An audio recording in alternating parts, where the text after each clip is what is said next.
My name is Dr. Agbetoba. I am a fellowship-trained rhinologist and skull-based surgeon.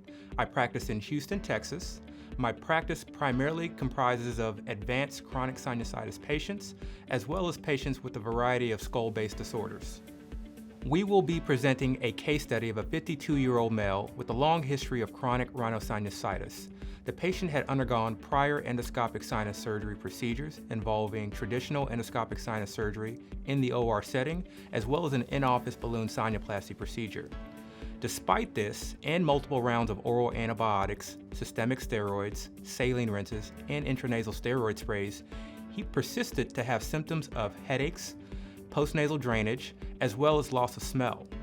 Subsequent CT examination did demonstrate near complete opacification of both the left and right frontal sinus cavities, as well as some disease involving both the anterior ethmoid and frontal recess cells.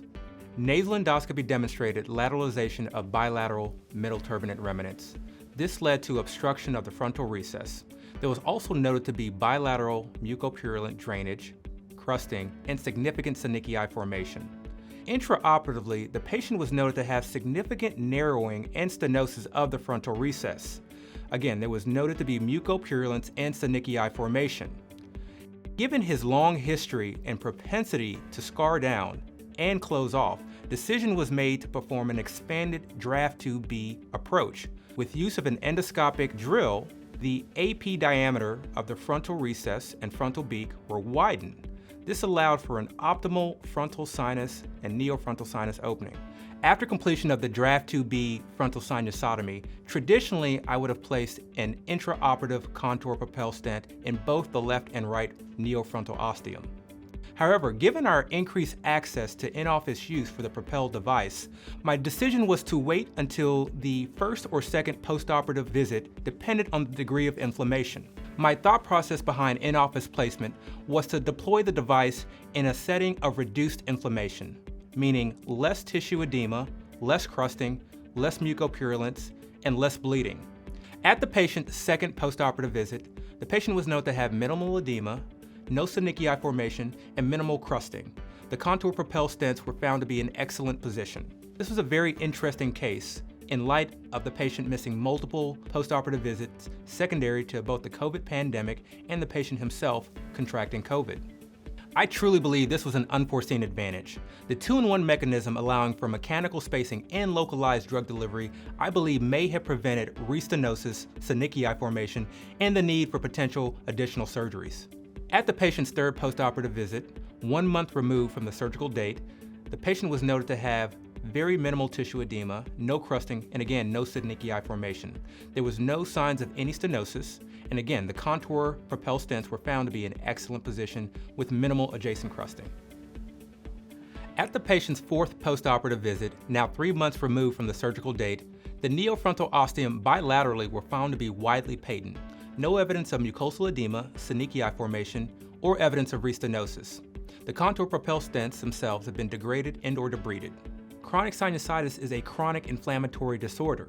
Steroids are immensely helpful. So the idea of us placing an implant that will release steroids over a period of 4 to 6 weeks, but minimizing the side effects of systemic steroids, I think is a significant advantage for patients.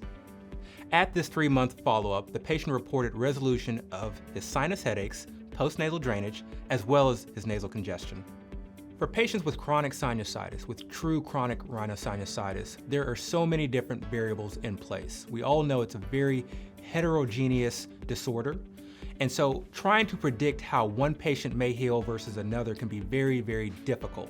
Even in patients with nasal polyps, there's a wide spectrum. So I really like the idea of an implant, a steroid-releasing implant, as insurance in many cases. Anytime I'm doing any type of formal frontal sinus dissection, when feasible, I like placing the contour PROPEL stent because you never know what patient is going to be prone to synechiae formation or stenosis. Some patients may have moderate disease, but may have a propensity for scar formation, whereas others may have very severe disease, but may do very well without placement. And so trying to decide who to place it in can be very, very tough. One of the advantages of now being able to place it postoperatively is that if you don't feel comfortable, or if you feel like you would like to avoid placing it in the operating room, you now have the advantage of placing it in the office setting. If you see someone who has increased edema in the frontal recess, or increased edema in the ethmoid cavity, or maybe their middle meatus is becoming a little bit more narrow and their middle turbinate is somewhat lateralizing, now you have the option of placing a PROPEL stent in the office so that we can combat the edema, we can combat the inflammation, and then we can allow for mechanical spacing of the delivery device or of the PROPEL stent. Tissue and wound healing can be very unpredictable in this patient population. We all know that the sinus cavity that's most likely to stenose is that frontal recess and that frontal neo-ostium. So for me personally, any type of formal dissection involving the frontal sinus, I am most likely going to place a contour PROPEL stent. Whether that's in the OR or in the in-office setting will be patient dependent.